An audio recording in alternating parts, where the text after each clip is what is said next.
Hola a todos, bienvenidos a Predica Fiel, el podcast, un espacio donde estamos firmemente convencidos de que la salud de la iglesia depende de la exposición fiel de la palabra del Señor. Mi nombre es Josué Lara. Mi nombre es Alexis Pérez. Y te invitamos a quedarte con nosotros mientras conversamos sobre predicación, compartimos retos y enfrentamos juntos los desafíos del púlpito.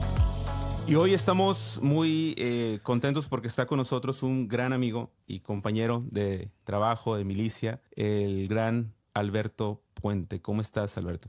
Fenomenal.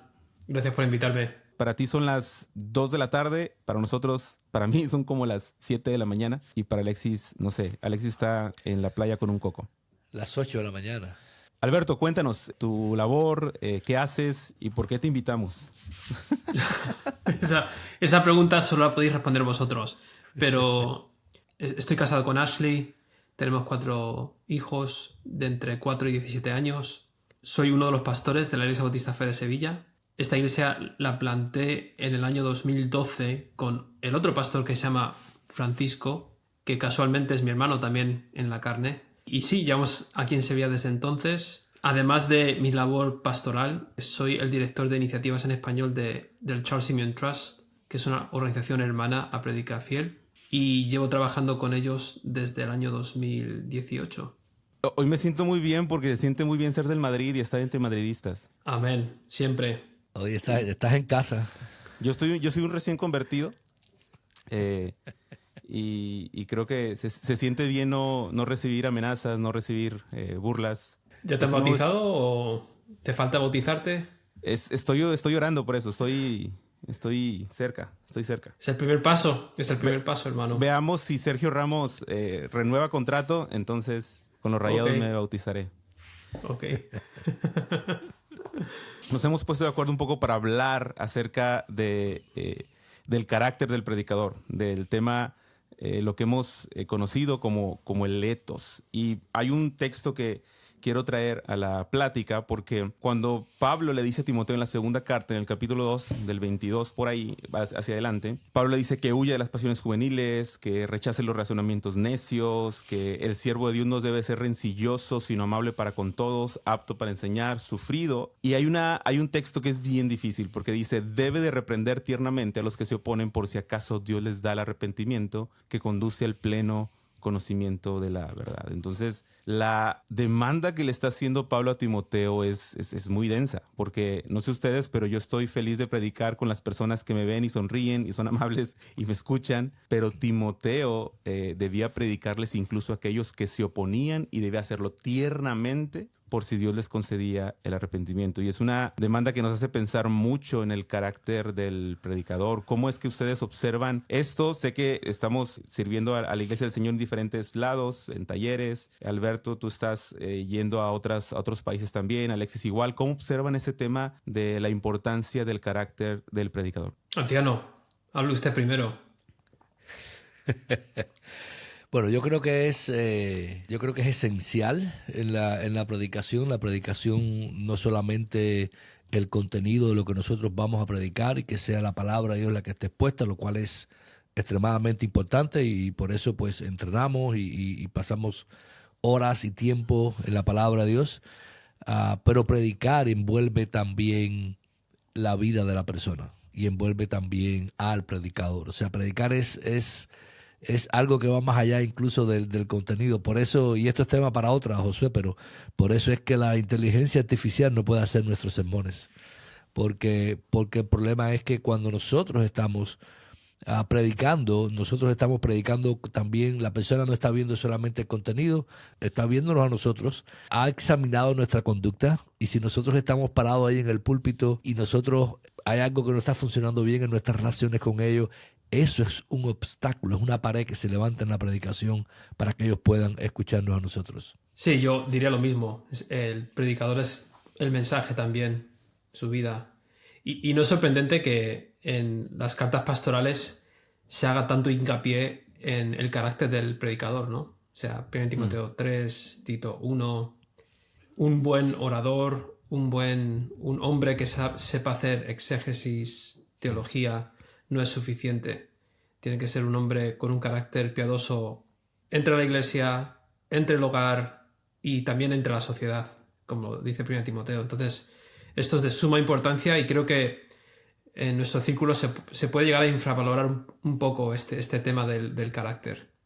Particularmente, desde que he estado sirviendo en los talleres de Simon Trust, como en Prédica Fiel, algo que me pareció maravilloso fue esta parte de que los instructores y los líderes deben ser pastores, ¿no? Y yo pensé que solamente era un requisito porque sí, pero después en el ejercicio me di cuenta que necesitamos que las personas que están sirviendo a otras personas sean personas que saben lo que implica predicar y que no solo vayamos al tema de la técnica, sino que vayamos con el corazón dispuesto para servir a nuestros hermanos desde la empatía de la labor pastoral de predicar, porque yo creo que este tema del carácter es lo que hace también que una predicación sea pastoral y no solamente un discurso bueno cada domingo, ¿no? Parte de todo esto, Josué, es cuando nosotros estamos en los talleres y estamos hablando acerca de predicación. Yo creo que estamos hablando incluso, lo tomamos como talleres de exposición bíblica, lo tomamos como talleres y hay muchas cosas técnicas que hacemos que necesitamos, herramientas, práctica para poder desarrollarlo. Pero yo creo que esto es parte de algo mucho más grande para un pastor, que es el ministerio de la palabra y la oración, como lo definen los apóstoles en Hechos capítulo 6.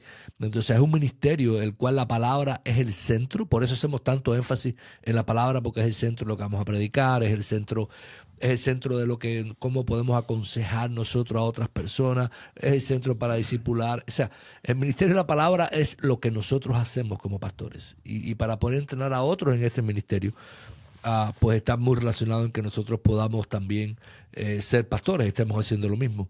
Y yo creo que estas dos partes, que a veces las separamos, predicación y oración, no deberíamos de separarla mucho y deberíamos quizás de considerarla mucho más, en el sentido de decir, o sea, esto es un ministerio que yo voy a administrar con la palabra. Por tanto, yo necesito orar y depender de Dios, porque es el Espíritu Santo el que usa la palabra para hacer la vida primeramente, o para hacer la obra primeramente en mi vida y después en la vida de aquellos que me ayudan. Entonces, parte del ethos yo creo que está relacionado con que cuando yo me paro ya a predicar en el púlpito, ya esa palabra ha ido trabajando en mí durante la semana, en mi tiempo de preparación, en mi tiempo de oración, y yo estoy entonces éticamente preparado para predicarla, porque yo no voy a estar demandándole a mi congregación algo que yo no he aplicado a mi vida personalmente. Entonces yo creo que el ethos debe de partir de ahí, o sea, para que sea, yo diría, genuina, o para que tenga ese tipo de influencia que debe tener la oración, es algo que tiene que empezar por mí. Y entonces ahí yo creo que empieza lo que es la ética en cuanto yo esté predicando. Alberto, ¿cuáles son las red flags o las advertencias, las alarmas que consideras que podemos observar en nuestra cultura de predicación, en el mundo que ha crecido muchísimo y estamos agradecidos con Dios que cada vez haya más personas queriendo ser fieles a la palabra? Pero ¿cuáles son estas advertencias que tal vez tú observas de manera general como director de un ministerio que está en muchos países? Sí. Que nos pueden hacer pensar que debemos de cuidarnos. Creo que una cosa que resalta el pasaje que has leído es el tema de, dice, porque el siervo del Señor no debe ser contencioso, sino amable para con todos, apto para enseñar sufrido, que con mansedumbre corrija a los que se oponen. Y me parece interesante que cuando muchos hermanos de Latinoamérica vienen a España, algo que les sorprende, bueno, incluso hermanos de Latinoamérica, a Europa, y es el tono de nuestras predicaciones. Algunos nos dicen, es que aquí como que falta pasión, como que falta... O nos tienen que confrontar más, nos tienen que... O sea, cuanto más sufren mientras predican la predicación, mejor es la predicación, ¿no? Y como que hay que ser contencioso, o sea, cuanto más contencioso, cuanto más grites, cuanto más puñetazos le des al púlpito, mejor, ¿no? Y no hay nada malo en eso. Mi preocupación es cuando el carácter de un predicador es ese. O sea, por naturaleza eres un hombre contencioso, eres un hombre que su tono de voz es constantemente retador. La mansedumbre no te caracteriza, sino la oposición. Tu tono con tus ovejas es el tono que utilizas también con los falsos maestros, ¿no? Y creo que para mí es un red flag, definitivamente, cuando el carácter de un predicador es siempre el de contención y de oposición, ¿no? Y creo que hay lugar para eso. Hay lugar para eso, no me Y malentiendan. déjame agregar una idea ahí, que es bien difícil porque eso que mencionas muchas veces se redime y se dice que tiene un celo por la verdad o que tiene un celo por no decir herejías o porque la teología bíblica sea predicada o la doctrina bíblica sea predicada. Y creo que es bien riesgoso, ¿no? Es bien riesgoso como yo mismo autoconvencerme que la forma en la que soy, de duro, de drástico, es porque estoy viviendo con santidad mis convicciones. Sabes que en la instrucción de línea melódica hablamos de cómo podemos identificar el tono del libro, ¿no? A través de la línea melódica. Y a veces menciono a los pastores, digo, mira, si estás predicando Galatas, el tono de Pablo es fuerte. Y bueno, y si tu iglesia está en esa circunstancia donde está en riesgo de judaizantes, el tono ese es apropiado. Pero no puedes predicar Filipenses con el tono de Gálatas. Y da la sensación que a veces muchos predicadores aplican el tono de Gálatas Para todo. en todos los libros de la Biblia, ¿no? Claro, claro.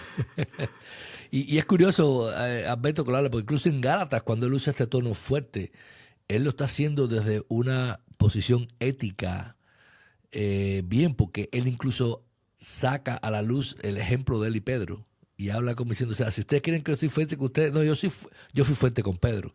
Y yo reprendí a Pedro. O sea, es el momento, como en el momento, hay momento para todo, y como en un sermón yo puedo ser de esta manera, pero en otro entender que puedo animar o que puedo hacerlo. O sea, yo creo que eso es una bandera roja indiscutible. Quizás otra bandera roja es cuando el sermón es frío. Y no que sea frío simplemente por la manera en la que nosotros, el estilo, ¿no? Y yo sé que todos vamos a tener estilos diferentes, lo que hablabas tú ahorita, los latinoamericanos vamos a hacer más, con más pasión y vamos a predicarlo con más energía de alguna manera. Quizás otras culturas, ellos se basan más en la profundidad de lo que están diciendo y en la palabra, y es efectivo igual. O sea, no estoy echando a ningún lado uno u otro, porque he oído, me he sentado a oír de los dos, buenos y malos. Gente con mucha pasión, pero que digo que prefiero levantarme y irme de aquí, en donde estoy.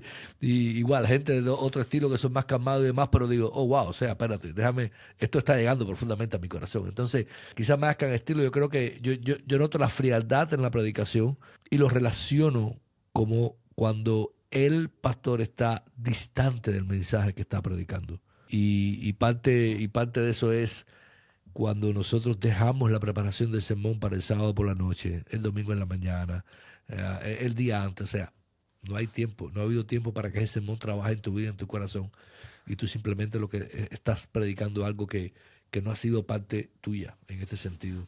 Y la otra yo creo que es cuando nosotros estamos predicando, tenemos que ser apelativos, tenemos que apelar a nuestra congregación, pero yo creo que cuando nosotros muchas veces estamos predicando cosas importantes donde todos necesitamos ser parte, yo como pastor incluirme dentro de aquellos que necesitan ese mismo aliento, esa misma advertencia o ese mismo llamado de atención a lo que el texto está diciendo, ayuda. Entonces así lo espérate. O sea, yo no estoy en una plataforma por encima de ustedes. Yo soy un cristiano como ustedes. Tengo un rol diferente porque Dios me lo ha dado, pero yo batallo con las mismas cosas. Y eso quizás también yo creo que ayuda un poco y un reflejo cuando simplemente tú te consideras en esta posición, estos están aquí abajo y tú eres el que simplemente tienes que hacer esto, ¿no? Yo creo que parte del ethos es reconocer cómo tienes que crecer en este área particular del pasaje, ¿no? Entonces, a lo mejor, el decir, reconocer, oye, esto es un área en la que tengo que crecer, esto es un área en la que el Señor tiene que santificarme más. Creo que eso es un hombre piadoso, que es vulnerable, dispuesto a reconocer sus fallos, y creo que eso es bueno. Lo gracioso es que a mí me ha pasado a veces que gente se me acerca y me dice, pastor, usted no puede reconocer eso desde el púlpito, usted es el pastor, tiene que mantener, ¿no? Yes. Pero creo que es bueno, es tan bueno Bueno, Alberto, tampoco tienes que confesarlo todo desde el púlpito, ¿eh? Tampoco. Esto es parte sabiduría, ¿no? Saber en qué momentos y cuánto decir y cómo decirlo. Claro. Pero que sepan que somos vulnerables como ellos y que enfrentamos los mismos problemas, yo creo. Sí. Sí, y creo que es un tema de empatía, ¿no? O sea, predicamos con empatía, predicamos diciendo, oigan, esto es difícil para ustedes y para mí. O sea, no es como que sea algo que yo hago automáticamente o con un poder que ustedes no tienen. O sea, finalmente estamos confiando en la obra del Señor que actúa en ustedes y en mí. Y finalmente era lo que platicamos hace tiempo en un podcast, que el predicador debe llegar en llamas, como decía Martin Lloyd Jones. O sea, el predicador llega transformado a predicar la palabra para que la gente pueda ser transformada. Y creo que es una parte importante del carácter, esta transparencia, esta honestidad a la hora de predicar un sermón y no una persona que se ve como un arcángel, ¿no? Que está trayendo un mensaje del cielo que es para ellos, pero no es para él, ¿no? Hay una red flag que yo he notado. ¿Qué piensan de la imitación? Les voy a explicar por qué. Porque siento que en este mundo donde hay un montón, podemos tener acceso a predicaciones de un montón de pastores. Y quiero traer al tema a un predicador que ha sido muy famoso y ha sido muy respetado, que es Paul Washer, que de repente pues sus predicaciones son duras, son profundas, son intensas, tiene una forma de comunicar muy particular. Pero luego yo pienso en su contexto y toda la reflexión que él nos está dando, nos la está dando después de haber estado en las misiones por años, pasando por cosas que no imaginamos. Es toda una reflexión de tiempo y escuchas todo su bagaje de sus reflexiones y de repente alguien con poca experiencia quiere imitar las mismas reflexiones, el mismo tono, desde muy temprano en su ministerio. No sé si me voy a entender. O sea, es como que hay una desconexión ahí porque quiero imitar algo que no puedo. No puedo tener la experiencia que él tiene aún. No puedo tener todo el bagaje que él tiene aún en su tiempo. Y este tema de la imitación creo que se está dando mucho de repetir frases, de formas que posiblemente la gente que escucha a estos predicadores, a John Piper, no sé, a quien partió con el Señor hace poco, el pastor John MacArthur, la gente que estaba cerca de ellos tal vez puede ver este carácter de ellos con más precisión porque están cerca de ellos. Pero la imitación desde otras partes puede ser confusa y puede ser peligrosa. Es interesante, José, porque cuando nosotros vemos por Watcher o vemos cualquier predicación de cualquier persona que nos llama a nosotros la atención, no entendemos el contexto en el cual esa predicación fue hecha. Entonces, eso es lo que a veces simplemente estamos viendo cosas que ocurrieron en un momento determinado, no sabemos por qué se predicó ese mensaje, no sabemos la relación de esa persona con ellos. Y yo creo que todo, que es parte del ethos, yo puedo tener diferentes maneras de predicar y de acercarme a mi congregación, pero eso lleva a mi relación con la congregación. Entonces yo puedo estar en un punto en mi relación con la congregación donde predicarles de cierta manera, ellos lo están tomando bien, aunque sea fuerte, porque ellos me conocen mi amor, conocen mi entrega por ellos, y eso me da a mí esa libertad de poder hacerlo. Es diferente si yo voy a una congregación que yo no conozco y yo voy a hacer solo un sermón. Yo tengo que tener cuidado, ellos no me conocen, ellos no saben quién soy yo. Y yo no puedo usar el mismo tono o la misma manera que yo uso con mi congregación con gente que sí me conoce. Yo creo que eso es uno de los problemas que están relacionados con la manera en la que queremos imitar o no imitar a otras personas. O sea, crecemos, el predicador es un producto de crecer en la palabra, de crecer mientras la palabra está obrando en su vida, pero también de crecer mientras él se relaciona con su congregación. Y no puedes quitar ningún factor, porque todos estos factores hacen que la predicación sea efectiva y lleve todo el ethos que debe de tener a la hora de predicarla. Y también creo que es una especie de pecado de la juventud, ¿no? Todavía no estás completamente desarrollado, estás escuchando predicadores y estás como buscándote a ti mismo, buscando tu voz, quién eres exactamente. Y a veces no sintiéndote cómodo con cómo Dios te ha hecho a ti. Es decir, Dios me ha hecho de esta manera, pero me gustaría ser un Paul Washer, me gustaría ser un John Piper. Y John Piper es John Piper porque Dios ha hecho a John Piper así. Paul Washer es Paul Washer porque Dios lo ha hecho así. Y Dios no nos ha hecho así. Y tenemos que... Yo creo que es un proceso en el cual vamos diciendo, ok, Dios me ha hecho así, con esta personalidad, con esta forma de ser... Y tengo que ser yo quien predico a mi congregación y no intentar ser otro que está predicando. Entonces es cuestión también de tiempo y dejar que vayamos creciendo y dejando que nosotros mismos seamos los que hablemos y no intentando imitar a otros. Yo creo que la aspiración de tener, por ejemplo, la pasión de John Piper, podemos tener esa aspiración. Por lo que tú decías, Beto, tengo que conocerme a mí mismo. Yo tengo que saber si la manera en que Dios me ha hecho a mí da para que yo predique como un John Piper o no. Y yo puedo progresar, incluso en el estilo, en la manera en que lo hago. Pero quizás aquí algo lo que ayuda es, bueno, déjame entonces, que una de las cosas que podemos recomendar, no mires a un solo predicador favorito. Escucha muchos y diferentes estilos y entonces encuentra el tuyo, que es lo que estabas diciendo, a través del tiempo y a través mientras predicas, mientras maduras, tú vas a encontrar tu propio estilo, en qué eres bueno, en qué no eres bueno y poder usar las fortalezas que Dios te ha dado en ese sentido. ¿Cuáles serían las áreas privadas o los detalles, no sé, sutiles o importantes que si se descuidan pueden destruir nuestro carácter? ¿Cuáles piensan que son las cosas que nuestra audiencia debe preguntarse sobre su dinámica, sobre su preparación para predicar? ¿Cuáles son estas áreas privadas que nadie ve, pero que un pastor predicador debe de cuidar? Yo creo que la rendición de cuentas es algo que tiene que llevarse a cabo con constancia, con intencionalidad. Porque creo que el tener a una comunidad, y específicamente a un grupo de pastores o a un grupo de hermanos cercanos con los que podamos ser vulnerables y abrir nuestros corazones, creo que eso es una buena primera barrera de defensa, ¿no? Para cuidar nuestro carácter. Y hermanos que sean francos, hermanos que sepas que te aman profundamente, lo que te van a decir lo dicen por un amor profundo por ti, por tu familia. Sí, creo que eso es... Si no estás rindiendo cuentas con frecuencia, es cuestión de tiempo. Es cuestión de tiempo de que algo va a salir que es potencialmente peligroso para tu vida. Yo creo que vuelvo quizá a cosas que dijimos al principio y yo creo que están muy relacionados con dejar que la palabra de Dios obre en tu corazón, obre en tu vida, o sea, con el tiempo y con la demanda que tenemos y con lo complicado que es la vida, que es el ministerio, podemos a veces como que considerarnos profesionales. O sea, yo lo que tengo que hacer es preparar un sermón y predicarlo el domingo.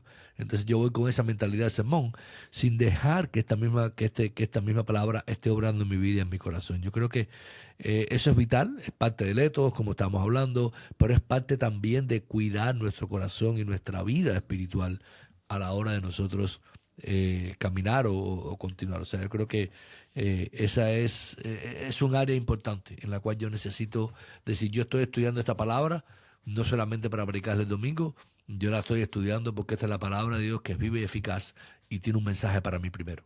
Y entonces yo creo que eso no podemos descuidar eso nunca. Y por eso es parte también de todo lo que recomendamos cuando estamos en talleres y en otros lugares, en predicación. Cada día trabaje en el texto que va a predicar. Hágalo cada día, lea el texto cada día, busca aplicación, o sea, y deja que ese texto obre en tu vida y en tu corazón. Yo creo que eso es importante. Yo quiero cerrar con una que pienso que estarán de acuerdo, pero creo que hablamos mucho de ella, pero es muy contundente si no la estás haciendo, que es la oración. O sea, es realmente recubrir tu preparación con oración. Y aquí no estoy diciendo si estás de acuerdo o no. Porque muchas veces decimos, sí, amén, yo estoy de acuerdo con lo que dice Josué, que hay que orar. No, o sea, realmente estás preparando y luego el texto te viene dice Phil Newton, que es como una santa tensión, una carga entre ser fiel al texto, pero a la vez ser pastoral con la gente. O sea, si esa carga no la estás sintiendo durante tu preparación, que te hace levantarte de tu escritorio o hincarte y orar y decir, Señor, ayúdame a esta verdad, compartirla fielmente a la gente. Estoy pensando en esta familia, estoy pensando en aquella familia. O en ti mismo, o estás pensando en ti mismo, sí. y el texto te tocó en ese momento y después déjame orar aquí porque yo necesito que esto se asiente, ¿no? Totalmente. El asunto es que si no lo estamos haciendo, también es cuestión de tiempo. O sea, es como, no estoy sintiendo esta carga pastoral, estoy sintiendo la carga por preparar un speech, o por preparar una conferencia. Yes. Pero no estoy sintiendo esta carga pastoral por la congregación. Y creo que la oración es sumamente importante. Y creo que en los talleres de Simon Charles, de Prédica Fiel, todo lo que hacemos, normalmente hablamos y modelamos un poco el tema de la oración, pero creo que la modelamos para que realmente sea una realidad en cada día que nos preparamos para predicar, en que podamos pensar en esta carga tan importante de la predicación como algo que solamente se puede hacer a través del poder del Espíritu Señor que obra a través de su palabra. Qué bueno que te quedaste hasta el final. Esa es la primera parte de la conversación con Alberto, donde estamos abordando el tema del etos, el carácter del predicador, y te invitamos a que no te pierdas la próxima semana la segunda parte, donde estaremos conversando sobre la importancia de la comunidad en la formación del carácter del predicador. Te animamos a suscribirte en Spotify, en Amazon Podcast, en Apple Podcast o en YouTube, donde quiera que nos escuches. Comparte este episodio con otros pastores y predicadores y sigamos conversando sobre los desafíos y los retos de El Púlpito.